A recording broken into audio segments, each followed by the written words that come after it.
오늘 말씀 보면은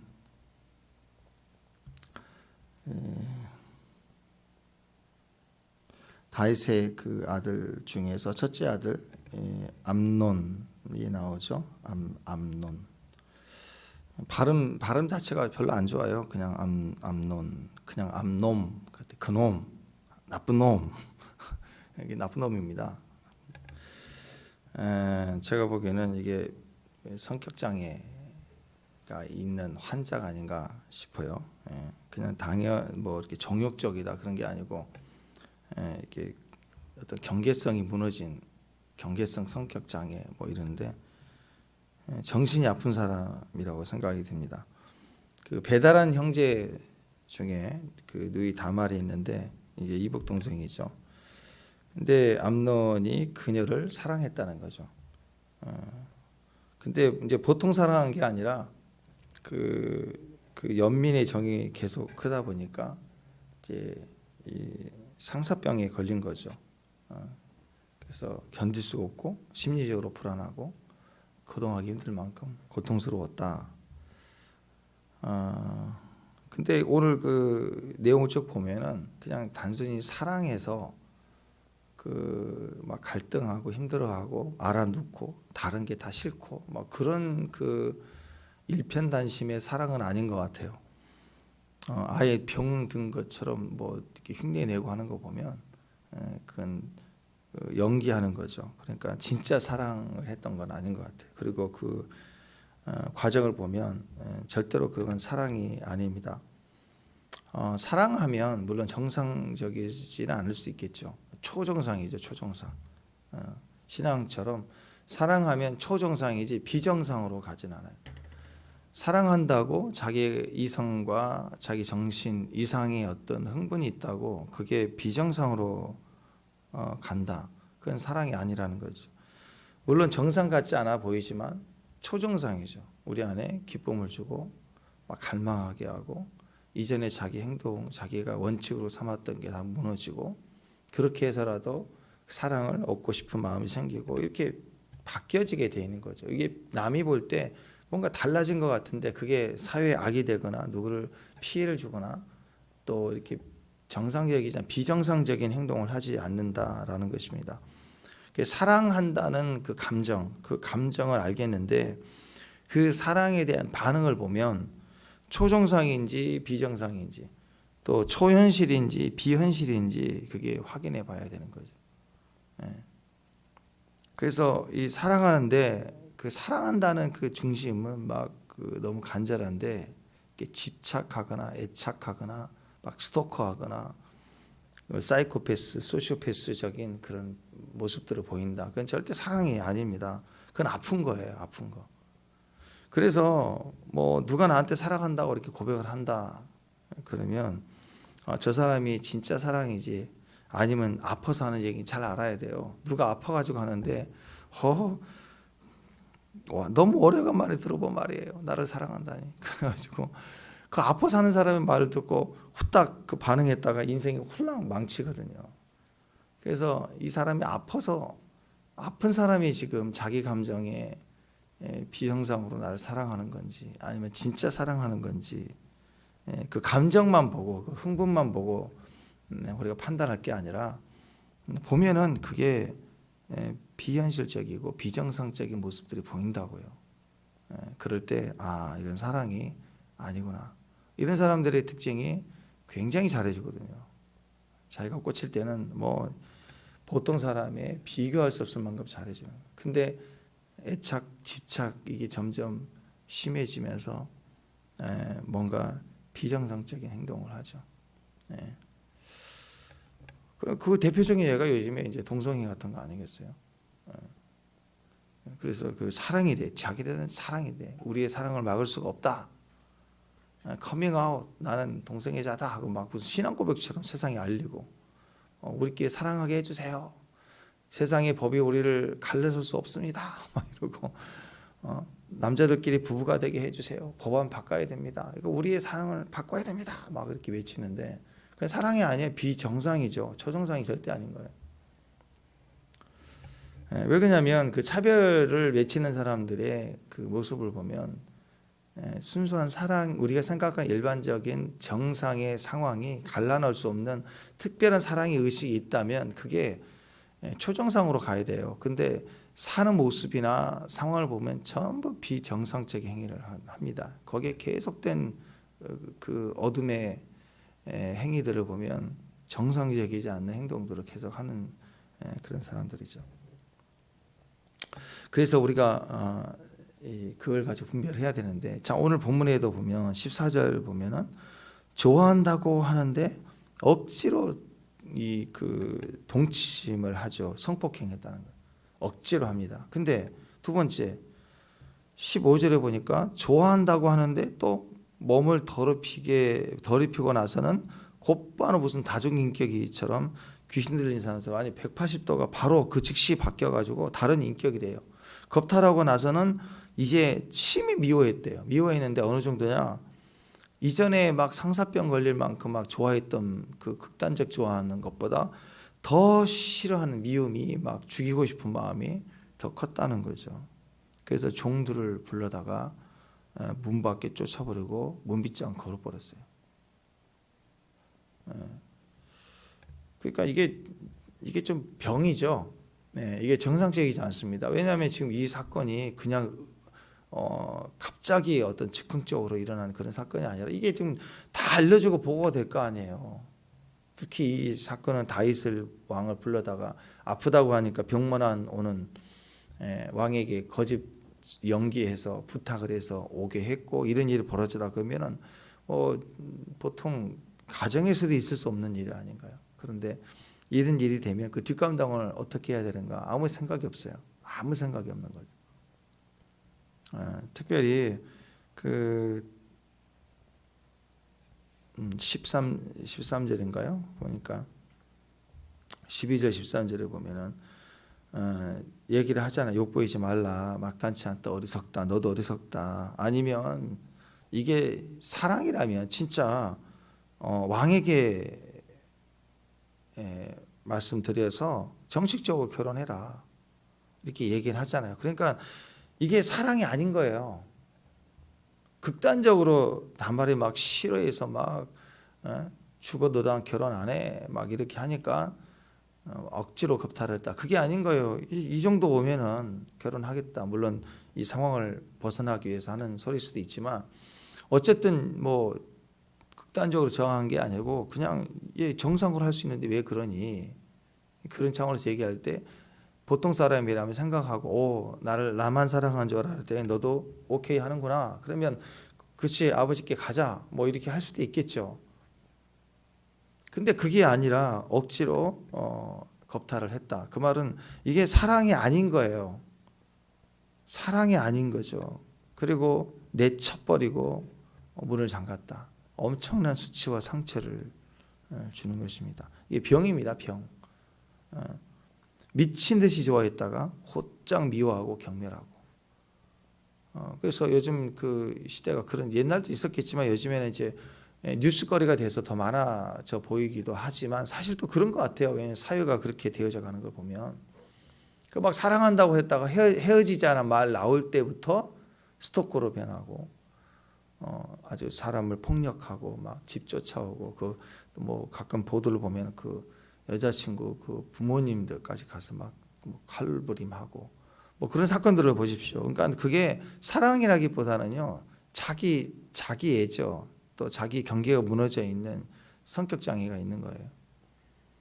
그래서 잘할 때는 되게 잘해주다가 나랑 헤어진다고 이러면 이제 집착하게 되고 스토커하게 되고 그런 일들을 보게 되는 것입니다.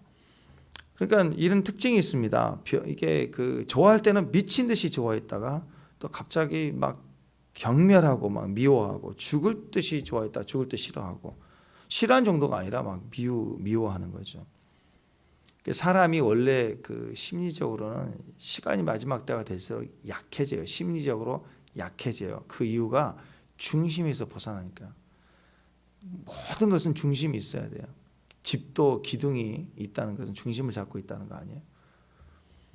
근데 이 가족 관계도 보면 이제 다 중심에서 빨리 이탈을 합니다. 어렸을 때도 사실은 부모 아래에서 잘 양육하고 또 우리 대가족 있을 때는 할머니 할아버지 늘 같이 자라면서 보고 친척도 보고 이렇게 자라서 가족이라는 중심이 있었는데 요즘에는 태어나자마자 엄마 아빠는 일하러 가고 애들은 유치원 보내고 뭐 이런 식으로 계속 같이 형태는 있는데 중심 없이 자라요. 계속 뭐 청소년 되면 학원 다니라고 나중에 결혼해도 마찬가지죠. 결혼해도 결혼 생활을 같이 하지 않고 서로 막 일하고 바쁘죠. 떨어져 있고 이게 뭐냐 중심 없이 껍질 신앙만 계속 하는 거예요. 교회도 마찬가지 아닙니까 여러분? 자기 교회 소속이 딱 분명히 많은 교회가 있지만 자기 가정, 자기 교회에 있는 거 아니에요. 자기 자리 그 자리를 딱 잡아야 돼요. 이번에 이제 우리가 묵상하면서 저도 깨달은 것 중에 하나가 더 확신 있게 깨달은 것 중에 하나 다윗이 그 바세바를 보면 또 무너졌던 총체적인 그게 순간적인 시험을 당해서 무너진 게 아니라 이미 다 무너져 있었다. 그 핵심이 새벽이었구나 그렇게 깨달았어요. 새벽을 놓치니까 그 새벽 내내 밥 먹고 술 먹고 늘어 자고 아점겸 일어서 해장하고 너무 피곤한 게 또 자고 그러니까 잠깐 낮잠이 아니라 초저녁까지 늘어 잤다는 것은 뻔한 거죠. 이런 삶을 사는 거죠. 지금 전쟁 중에 법계는 전쟁터에 있는데 나라가 안심하고 여유 생겼을 때 무너졌다라는 거죠. 새벽의 위치가 얼마나 중요하냐. 다윗의 자리는 13년 동안 도망자 광야의 삶 속에서도 새벽을 깨웠다고요. 그렇게 중요했던 자기 자리에 자기 자리.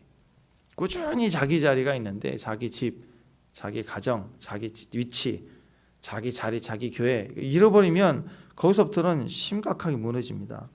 시간이 지날수록 중심이 없기 때문에 세상은 점점 중심이 없기 때문에 사람들은 심리적으로 약해질 수밖에 없어요. 배운 건 많은데 약해질 수밖에 없어요. 마치 뭐가 하냐면 그 건물로 따지면 중심이 약해요. 기초를 한 뭐 우리 건물처럼 지하 하나 파고 3층, 4층 뭐 이 정도 건물인데 계속 위에다가 이제 뭐 컨테이너를 하고 또 트러스를 짓고 뭐 계속 올리면 어떻게 되겠어요, 이거? 중심이 없는데 사람이 지식이 점점 많아지면요.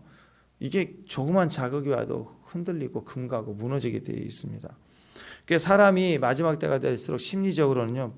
약하기 때문에 또 성경적으로 보면은 악한 거예요. 성경적으로는 중심이 없는 걸 악하다고 그래요.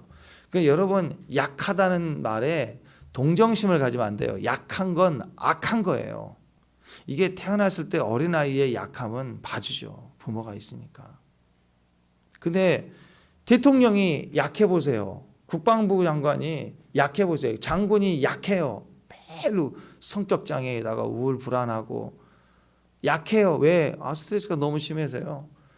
그 다음에 막 결정 장애, 뭐 이걸 싸워야 될지 말아야 될지는 못하고 있고 막 아니 군인이 그러면 나중에 국가에 그 뭐 무슨 일 터지면 그거 어떻게 되겠어요? 그러니까 여러분 올라갈수록 약한 건 성경적으로 악하다고 얘기해요. 하나님은 약한 자를 들어 쓴다는 그 약한 자는 육신을 얘기하는 거고 자기의 약한 자를 알 때 하나님을 붙드는 걸 그렇게 강함이라 하죠. 하나님 중심에 있는 사람이 강함이에요.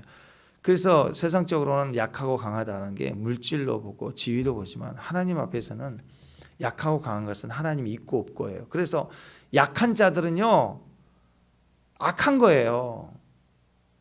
세상에는 하나님 없는 사람이 막 돈, 명예, 파워 있을 수 있죠. 근데 하나님 보시기엔 그거 악한 거예요.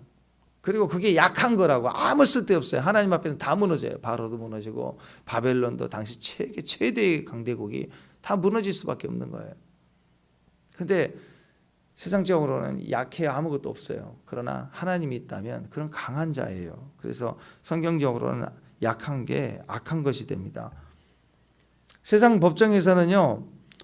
어떤 그 살인을 저지른 살인 사건을 재판할 때 이 사람이 정신적으로 병력이 있다, 심약하다 그러면 정상참작이 되잖아요. 그래서 좀 형량이 떨어지고 하잖아요. 하나님 나라에서는 그런 거 없어요. 약한 건 다 악한 거예요. 절대 용납해서는 안 되는 거예요. 죄를 짓고 나서 뭐 이래서 이랬고 뭐 저래서 사울 왕이 그랬잖아요. 왜 진멸하지 않았느냐 아말라 그랬더니 당신이 하나님께 좋은 거 드리려고 그랬다고. 이게 인정이 되냐고요. 사울 왕 보면은요 약해요. 엄청난 죄를 지은 건 아니에요. 근데 약해요 늘. 근데 하나님이 어떤 왕보다도 제일 싫어했다고요. 악하다고요. 핑계하고 심약하고 숨어버리고 미쳐있고 전형적인 예가 아닌가 싶습니다. 교회 안에서도 또 세상에서도 마찬가지지만 목회 현장에서도 보면 특히 그렇습니다. 무지 막 뜨거웠다가 막 갑자기 차대차요. 그러다가 막 잠수 탔다가 그리고 다 죽었구나 싶으면 또 사흘 만에 부활해서 딱 나타나고 막 업다운이 막 심해. 광야 40년 생활을 보면은요, 하나님은 광야 40년 동안 불기둥과 구름기둥으로 고스톱했다고 그랬죠. 가라, 스탑, 멈춰라. 더 가고 싶은데요, 멈춰 있으면 멈춰 있어야 돼. 더 있고 싶다 그러면 또 가라 그러면 가야 돼. 광야 40년 동안 하나님이 인도해 주시는 과정이 가라, 멈춰라 이거 계속 이거 훈련한 거예요. 근데 사실 군대에서도 이게 돼야, 차렷 열중시야가 돼야 총을 주고 총으로 쏴라, 장전하라, 뭐 이게 그 다음에 분해해라, 이게 되는 거 아니에요. 다른 명령, 군대에서 군인이 싸우기 전에, 싸울 명령을 듣기 전에 차렷 열중시야 훈련을 하는 거예요. 제식 훈련을 해야 그게 일렬이 되고 하나가 되고 명령이 순종한 게 돼야 그 다음 싸우는 명령이 떨어지는 건데, 나는 왜 총 안 주냐? 나도 싸워야지. 그러고 있으면 어떻게 되겠어요? 똑같은 거죠. 고스톱, 가라, 멈춰라, 가라, 멈춰라가 하나님께 있다. 이걸 40년 훈련한데 광야 1세대는 그것도 어려운 거예요. 그것도. 그래서 광야 2세대를 데리고 들어가지 않습니까? 근데 여기서 어려움이 왜 어려웠을까요? 가라, 멈춰라가 그렇게 못하나요? 자, 하나님은 가라, 멈춰라, 고, 스톱을 계속 말씀하실 때 그럼 아멘 하고 가면 되는데, 그랬다면 광야 40년을 조기 졸업해요. 2주 만에, 한 달 만에, 2달 만에, 적어도 1년 만에 졸업할 수 있었어요. 근데 하나님은 가라, 멈춰라, 가라, 멈춰라. 그런데 인간은 업, 다운이에요. 업, 다운. 뜨겁다가 차갑다가 뜨겁다. 그러니까 하나님은 앞으로 스톱, 전진, 가로 방향으로 전진해 가기를 원하는데 나는 위아래로 업, 다운이에요. 업, 다운. 업, 다운이니까 안 가고 싶은 거예요. 듣기 싫은 거예요. 업, 다운이 없어야 된다고요. 업, 다운이 없어야 가라, 멈춰라만 들리는 거예요. 뭐 있으면 하나님 일 하다가 하기 싫어. 하고 싶지 않아. 힘들어. 멈춰. 나 하고 싶은 대로 할 거야. 이 싸움이 평생 싸움 아닌가요? 아멘이 안 되는 거. 그러니까 가라, 멈춰라를 몰라서가 아니라, 하나님의 뜻을 몰라서가 아니라 내가 그렇게 하고 싶지 않는 거죠. 그래서 광야 40년 생활이 그렇더라라는 거. 무지 뜨겁다가 잠수 타다가 뭐 강까지 내줄 것처럼 막 했다가 갑자기 막 토끼자 하면서 토끼가 되다가, 그리고 막 뭐 쌩까요. 얼굴 쳐다보지도 않고 하나님 쳐다보지도 않고. 그래서 여러분, 이런 모습들을 볼 때 오늘 이 암논의 모습을 보면 머리로는 알죠. 머리로는 알지만 자기 뜻대로, 자기 행동대로, 자기 원하는 대로 졸라대는, 이 사탕 하나 사달라고 졸라대는 아이 마냥 오늘 이 암논을 보세요. 그런 모습들을 보게 되는 것입니다. 성격 장애가 있는 이런 사람, 특히 경계성이 무너져 있는 이런 사람들, 그러니까 좋을 때는 좋고 막 싫을 때는 극단적으로 싫고, 또 좋아할 때는, 특히 좋아할 때는 그냥 순수하게 자기 좋아하는 마음의 그 소중함, 또 그 마음을 처음 경험할 때 두렵기도 하잖아요. 떨리기도 하고. 그런 좋아하는 마음 때문에 사람이 순수하게 이렇게 배워나가고 성숙해 가는 게 아니라 이상화를 시킨다고요. 뭔가 상상을 하는 거예요. 이미지죠.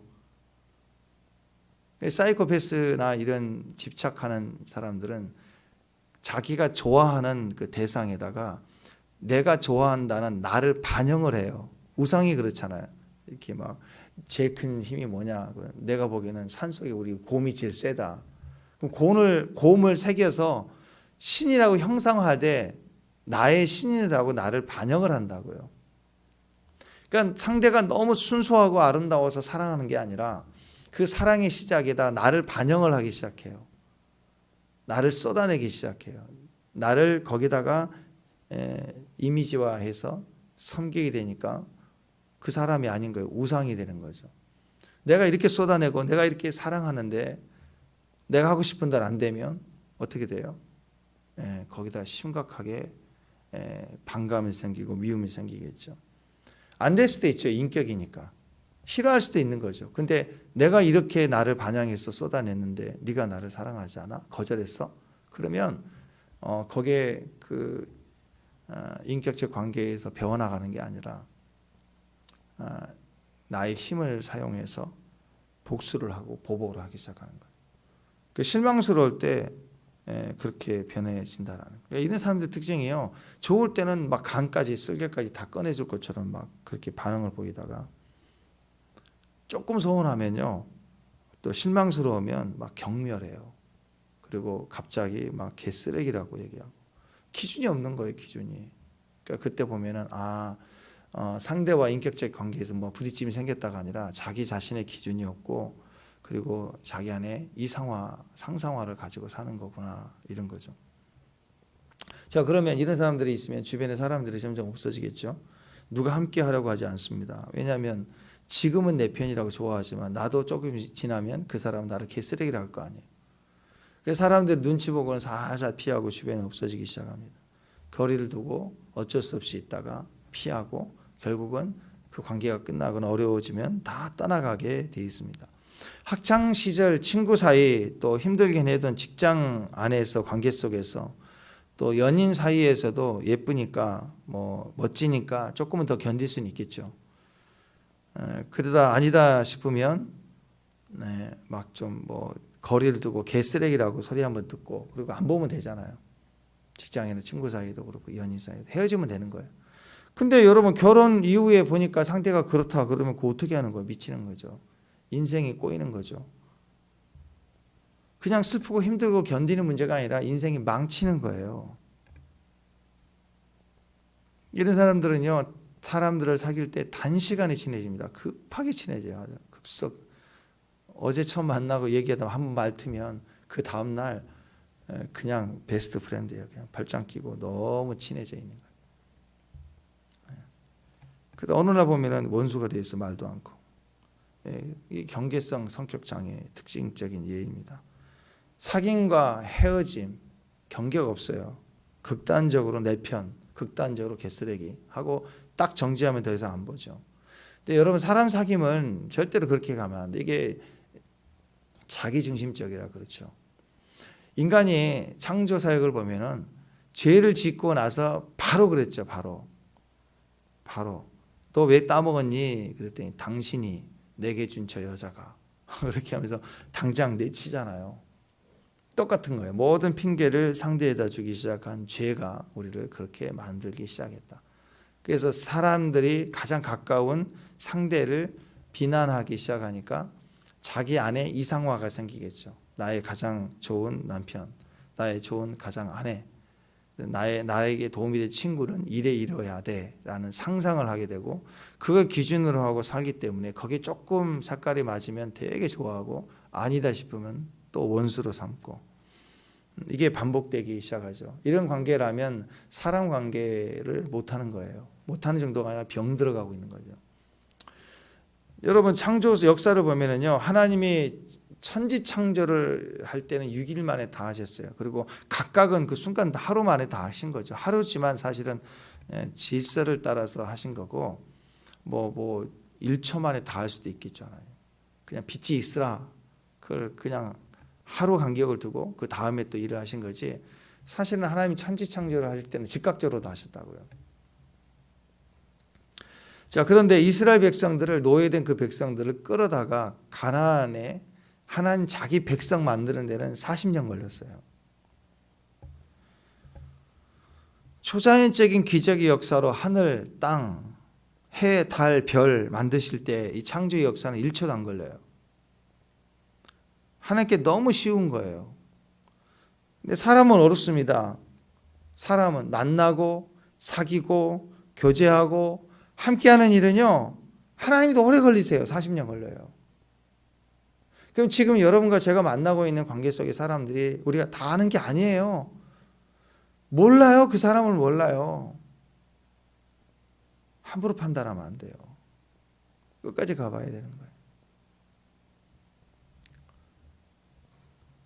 오히려 내가 사귀는 기술이 부족하고 내 안에 이상화가 된 내 성격의 장애가 문제가 있어서 그럴 수도 있다는 거예요. 이게 어느 날 병이라는 것은 한꺼번에 들지 않죠. 서서히 들어가는 거죠. 그래서 특히 사람에 대한 모든 일은요, 절대로 서두르면 안 돼요. 사람을 알아가고 사귀어간다는 것은 절대로 서두르면 안 됩니다. 길게 두고 봐야 돼요. 무엇이든 중요한 일에는 다 시간이 필요하죠. 음식 하나를 보더라도 뭐 인스턴트로 그냥 먹는 음식보다 건강식은 시간이 오래 걸리잖아요. 특히 사람에 대해서는 더 그렇습니다. 그래서 사람을 알아보고 함께 하기까지는 절대 급하게 하면 안 돼요. 시간을 두고 천천히 사귀어보고 좋은 점도 보고 나쁜 점도 보고 다 보고 내가 감당할 수 있는지 이런 많은 것들을 다 생각해 보고 판단을 해야 된다는 것입니다. 그래서 뒤집어서 생각해 보면 인간의 가장 아름다운 인간성은 어디가 있을까요? 인간성. 그것은 하나님을 반영하는 인간성이에요. 그래서 한결같아야 되는 거죠. 하나님을 중심에 두고 사는 사람이어야 된다는 거예요. 그게 어떻게 가능하죠? 변치 않는 하나님을 바라볼 때 중심이 잡혀요. 오직 하나님만을 신뢰하고 기대하고 의지하는 것이 필요합니다. 다윗이 그랬습니다. 그래서 흔들리고 어려울 때도 흔들렸지만 중심을 잡았어요. 어려울 때도. 또 왕이 됐을 때 다 가졌을 때도 흔들렸지만 중심을 잡았어요. 자기를 부흥 띄울 때 흔들리지 않았어요. 거기에 무너지지 않았다는 거죠. 심지어는 죄를 지어서 망가졌을 때조차도 엄청나게 흔들린 거죠. 그러나 하나님을 바라보는 중심이 있으니까 다시 서게 되는 것입니다. 반면에 사울왕을 보십시오. 사울왕은 왕 될 때부터 사람을 의식했어요. 기름 부음을 받았잖아요. 이스라엘 왕이 됐잖아요. 그러면 어떻게 해서든 이제 처음 한 일이지만 처음 왕이 됐지만 어떻게 해보려고 노력을 해야 되는데 좀 불편하게 뭔가 환영을 안 한다고 그냥 그 다음날 집에 가 있어요. 또 소몰고 있어. 왕이. 그 왜 그러느냐? 저는 좀 이런 일 잘 못해요. 이런 겸손이 아니에요. 그 이유를 보니까 사람들이 자기를 환영하지 않는 거예요. 몇몇 사람들은 나를 환영하지 않는 거기에 걸려가지고 집에 가 있는 거예요. 사람 바라보다 보면 사울왕은 시작 때부터 끝까지 사람 바라보고 사람을 의식하고 경쟁하고 그러다가 결국 무너지게 됐잖아요. 민심 따라가는 거. 여론 민심 맞춰 살다 보면 다 망해요. 요즘 같으면 여론조사 아니에요? 지지율 올라갔다 떨어졌다. 그럼 정책이 막 바뀌어요. 불안하고 염려하고 중심이 없어 이랬다 저랬다 하다가 정치도 망하고 존재도 망하고 그런 거 아니겠어요? 그래서 하나님은 변함이 없으십니다. 그래서 오직 하나님만 의지하고 신뢰하고 기대하고 기다려야 됩니다. 우린 다 사람이잖아요. 그래서 사람은 넘어지고 약해지고 무너질 수 있어요. 그럴 때 항상 무너지더라도 항상 내 기억에 내 생각에 나는 무너져도 항상 나를 지지해 주시는 분이 있다. 나를 인정해 주시는 분이 있다. 나를 기다려 주시는 분이 계시다. 이거 알고 있는 거 굉장한 축복입니다. 돌아갈 때가 있는 거예요. 돌아갈 때. 누가복음 15장의 탕자 보십시오. 탕자가 돌아올 수 있었던 이유가 뭐였나요? 기다리는 아버지를 신뢰했기 때문 아닌가요?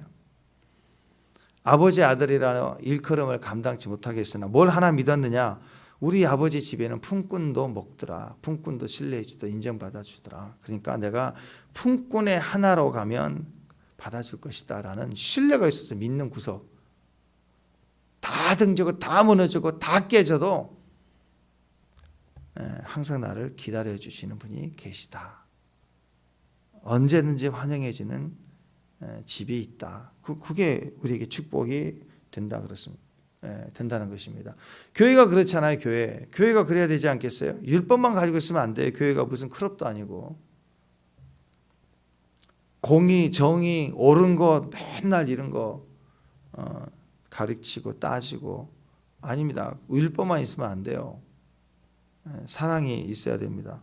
교회 시작이 뭐였나요? 은혜죠. 은혜. 나부터 은혜인 걸 알고 우리가 지금도 은혜가 필요하다면 교회는 계속해서 은혜를 베푸는 것부터가 시작이 돼요. 옳고 따지고 뭐 이렇게 했는데 너는 이렇게 안 하니, 이거 제발 생각하지 말고 그냥 은혜예요. 은혜가 더 있는 사람이 내가 또 한 번 더 하면 되는 거 아니에요. 감당할 수 있는 데까지만. 하나님 나라는 그래요. 사람이 없어요. 없는데 보면은요, 개척교회든 큰 교회든 보면 다 안 한다, 판단한다 그래도 가만히 안 해도요, 우리가 안 해도요, 누군가는 하더라고요. 교회는 다 강팍하고 싸우고 그래도 그 중에도 은혜를 베푸는 사람이 꼭 있어요. 그 일을 하는 사람이. 그러니까 굳이 내가 없으면 안 된다 그러지 말고 안 해도 돼요. 그런 마음은 있는 사람들은. 근데 때가 되면 그 감동을 줘서 정말 좋은 마음으로, 감사하는 마음으로 누구도 안 한 일을 하면서 기쁨으로 하신 분들이 있어요. 은혜를 주시기 때문에 가는. 교회는 은혜로 시작하는 거예요. 전적으로 우리가 은혜로 서야 되는 것입니다. 교회가 율법적인 교회가 되면요, 자꾸 막 복잡해져요. 무슨 정신병자 집단 수용소 같아요. 어제까지 형제 자매니 막 그랬다가 교회 무슨 일 터지면 층 갈라서 뭐 연수짓하고 삿대질하고 막 용접해버리고 막. 왜 교회에서 그래요?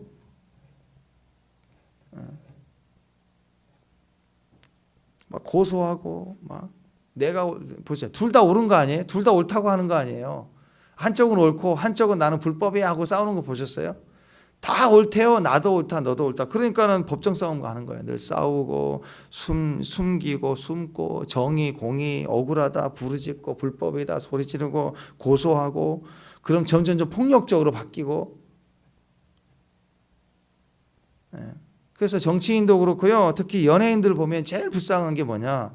한결같은 기준이 없어요. 그들은 사람 바라보고 지지율 바라보고 사람 뭉치고 우리가 더 많이 모여있다. 그게 뭐가 중요해요? 아니 교회에서 싸울 때 보면 그러더라고요. 보면 층 갈라서 위층 아래층 나눠서 싸우는데 막 불법으로 막 이리저리 하지만 얘기를 들어보면 우리가 더 많다? 우리 쪽이? 아니 그게 싸워야 될 이유인가요? 그게 사람이 더 많이 모이면 정의인가요? 요즘 좀 뭐 이렇게 뭐 광화문에 뭐 모인다 그러다 보면은 이쪽에서 모이면 우리는 몇 명이 모이고 저쪽은 그게 싸울 거리냐고. 그게 동네 싸움, 패거리 싸움 한 것도 아니고 숫자예요. 나라 일을 그렇게 해야 되고 하나님 일을 그렇게 해야 되나요? 왜 교회가 그러냐는 거죠. 이유는 딱 한 가지입니다. 한결같은 기준이 없어서 그래요. 기준이 자기 옳은 것만 있고. 사람들 바라보고 사람들 모으는 게 교회인 줄 아니에요. 은혜를 모으고 하나님 더 계시는 거예요. 그래서 교회는요, 사람이 많이 모여야 파워가 생기는 게 아니고 하나님이 더 계셔야 돼요. 임재가 더 많이 계시고. 축복합니다. 은혜가 더 많이 있는 거. 교회의 가장 아름다운 인테리어는 뭘까요? 교회 딱 처음 올 때 인테리어 봐요. 공장 같은 거 허술한 거 얻어가지고 해도 이런데 교회가 있네요. 막 그러고. 처음에 와서 그래요. 의자가 앉을 만한가 뭐 처음 보고 그런 거죠. 안 그래요? 근데 예배가 살아있으면, 폭발적인 예배가 있고 임재가 있으면 다 눈 감잖아요. 하나님과 1대1 관계로 들어가잖아요. 인간의 가장 아름다움이 거기 있습니다. 교회의 가장 아름다운 교회 인테리어는 뭐 샹들레를 하고 무슨 글라스를 바꾸고 뭐 그런 게 있는 게 아니에요.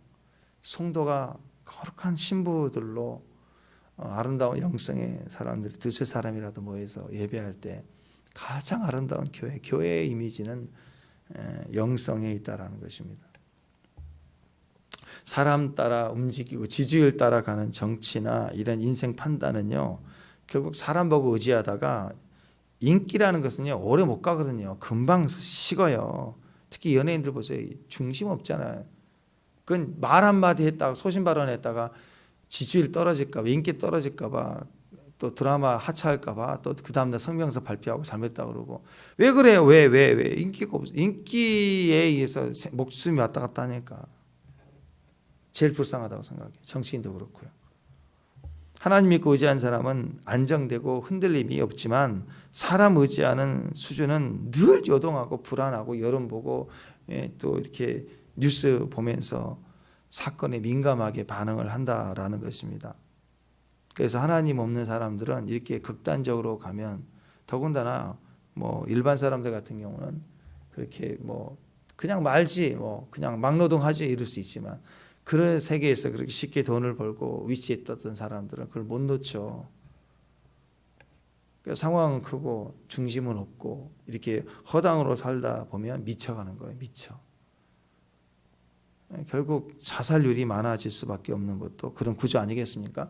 여러분 사울을 보세요. 하나님 없이 살아가니까 최고의 권력과 모든 부를 다 가진 왕이 됐지만 점점 미쳐갑니다. 사람 의지하고 인기 관리하고 사니까 미쳐가죠.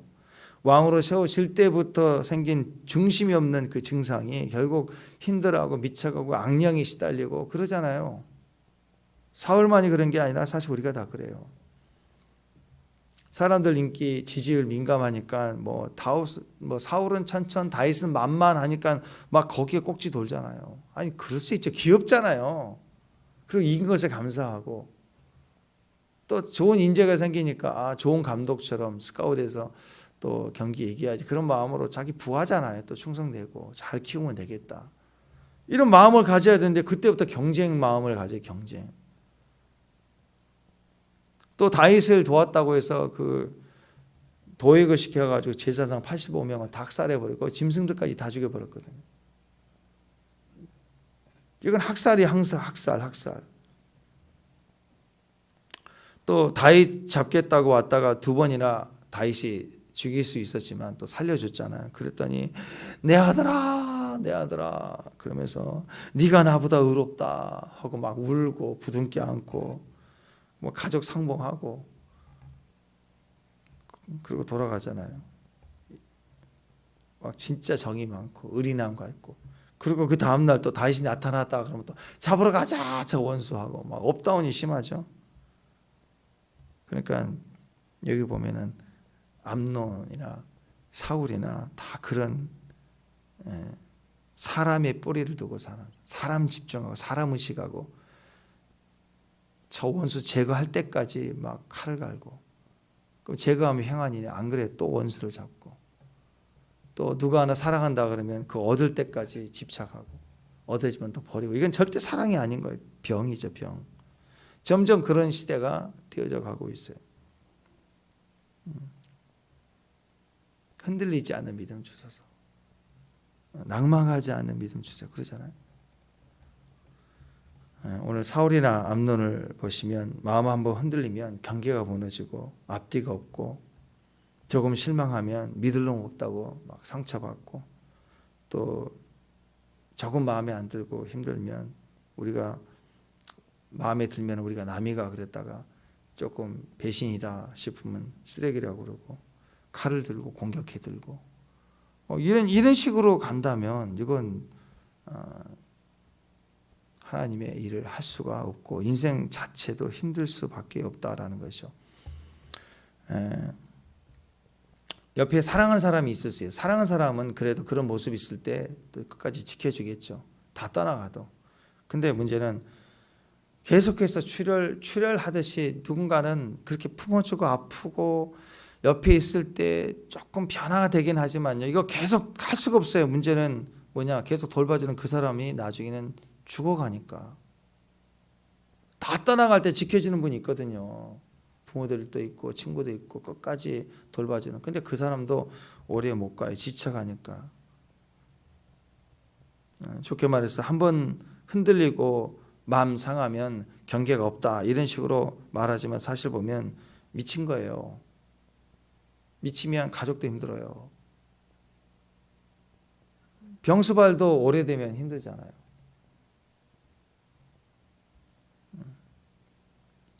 목사님들도 살다 보면 목사님들도 보면 지친다고요. 그래서 목회하면서 그런 사람들 볼 때 힘들다고. 그래서 교회에서는 목회하면서 저 힘들어요. 그런 말을 못 하죠. 근데 목사님들 만나서 보면 그런 얘기를 해요. 너무 힘들다고. 지친다고요. 목사가 지쳐가면 말씀에서부터 또 기도에서부터 약해지겠죠. 결국 얼마나 힘들겠어요. 교회 전체가. 근데 그런 말을 해서 안 되지만 그렇잖아요. 집에서도 아버지가 퇴근하고 와서 아버지도 지치죠. 그래도 집에서는 지치단 말을 안 하잖아요. 힘드니까. 근데 어느 순간 남자애들은 지친다 그 말을 자연인이다 이런 말을 하거든요. 남자들은 나가서 무슨 이상한 데 가서 어떤 짓 하겠다는 게 아니라 나는 아무도 없는 데 가서 팬티 하나 입고 찬물에 들어가서 여기가 천국이다 뭐 이런 걸 좋아하잖아. 지쳐간다는 거예요. 지쳐간다. 한 번 흔들리고 마음 상하고 경계 없는 사람들 대부분 그게 아프죠. 아프니까. 근데 그런 사람들 때문에 지쳐가면요, 목사님들도 지쳐요. 상담은요, 그런 분들을 전문적 상담가들이 상담을 하거든요. 근데 상담하신 분들도 도움을 주고 도움을 받는 것 같지만요, 시간 좀 지나보세요. 똑같아요. 지친다고요. 그래서 상담사들도 배운 거 원리대로 하는 거지 지친다고요. 이렇게 다른 의사들보다 정신과 의사가 힘들어요. 그래서 그냥 다른 질병을 진단해서 수술하고 딱 떼내면 뭐 이렇게 변화가 바로 있잖아요. 코칭해주고 조율해지면 뭐 요즘 금쪽이 이처럼 막 변화가 대단한 것 같잖아요. 그거 이 편집에서 순간 이렇게 나오는 그 과정만 리얼하게 나와서 그렇지 되는 케이스만 얘기하는 거지. 그거 굉장히 어렵습니다.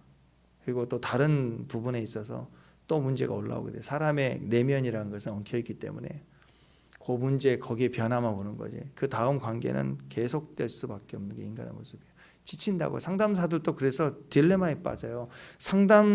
유명한 상담사들이 자기가 또 상담받는 경우 되게 많습니다. 왜냐하면 지쳐가니까. 진짜 상담가니까. 대충 매뉴얼대로 하는 거 말고요.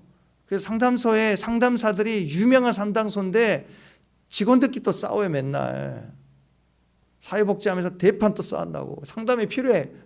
우리 아이가 달라졌어가 아니라 우리 선생님이 달라져야 돼. 엉망인 거예요.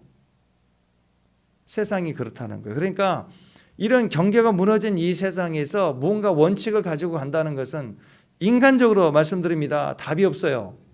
다 지치게 돼 있어요. 그나마 진짜 목사, 진짜 상담가, 진짜 부모도 지친다고요. 그러니까 결론은 뭐예요? 우리 하나님은 지치지 않는다. 그래서 하나님을 만나야 회복이 돼요. 나도 너도 절대적으로 하나님께 기준을 두고 살아야 되고, 하나님의 절대적 기준을 가진 나와 하나님 중심을 가진 너가 인간적으로 부딪히고 힘든 일이 있을 때 그게 조율이 되고 맞춰지고 같이 갈 수 있는 거지, 나라는 중심으로는 상담도 안 되고 목회도 안 되고 아무것도 안 된다. 그래서 우리는 스스로가 하나님 의지하고 부모도 의지하고 자식도 의지하고 사장님도 의지하고 직원도 의지해야 되고 다 모든 사람은 하나님 의지해야 됩니다. 악기 연주한다고 말씀드렸죠.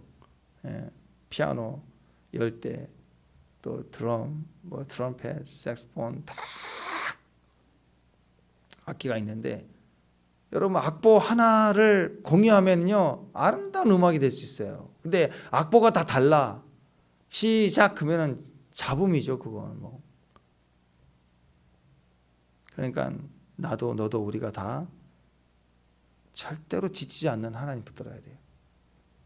돌아갈 때가 있는 것이 하나님이에요.